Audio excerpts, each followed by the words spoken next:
नमस्कार. आपल्या सगळ्यांचे महाराष्ट्र सोशल न्यूज चॅनलमध्ये हार्दिक स्वागत. चला वळूया तर एका नवीन बातमीकडे. आजची बातमी. धुळे महानगरपालिकेतील विरोधी पक्ष नेतेपद MIMलाच देण्यात यावे या मागणीसाठी पक्षाने शहरातील क्युमाइन क्लब परिसरात धरणे आंदोलन सुरू केले आहे.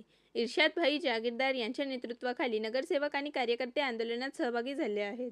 महानगरपालिकेतील दुसऱ्या क्रमांकाचा सर्वात मोठा पक्ष असूनही 6 महिन्यांपासून हे पद रिक्त ठेवण्यात आल्याचा आरोप MIMने केला आहे. कायद्यानुसार हे पद MIMलाच मिळायला हवे असा दावा करत येत्या 15 दिवसात निर्णय न घेतल्यास हायकोर्टात दाद मागून तीव्र आंदोलन छेडण्याचा इशारा पक्षाने दिला आहे. आज धुळे महापालिकेच्या विरोधी पक्ष नेत्यासाठी MIMला जन आंदोलन करायची गरज पडली आहे. हे देशासाठी राज्यासाठी अत्यंत घातक गोष्ट आहे की लोकशाही पद्धतीने जे पद आम्हाला मिळायला पाहिजे त्याच्यासाठी आम्हाला जन आंदोलन करायची गरज पडत आहे. महाराष्ट्र म्युनिसिपल ॲक्ट 1949 अंतर्गत स्पष्टपणे लिहिले की सेकंड लार्जेस्ट पार्टीला विरोधी पक्षनेता पद देण्यात यावं. बॉम्बे हायकोर्टाने 2012 Sanjay Devram Bhoir versus mayor of Thane याचे स्पष्टपणे निकाल दिलेले आहे की सेकंड लार्जेस्ट पार्टीलाच विरोधी पक्षनेतेपदावर अधिकार आहे. परंतु आज देशात आणि राज्यात सत्तेत असलेले तिन्ही पक्ष, 2 पक्ष त्याच्यातले धुळ्यात एक आघाडी बनवतात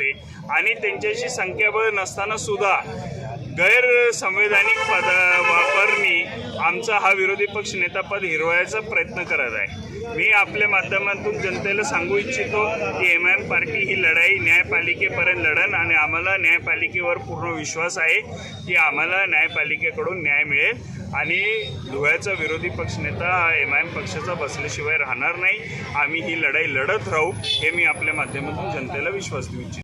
बातमी आवडल्यास चॅनलला लाईक व सबस्क्राईब करा व दररोज अशा नवनवीन बातम्या पाहण्यासाठी चॅनलला फॉलो करा. धन्यवाद.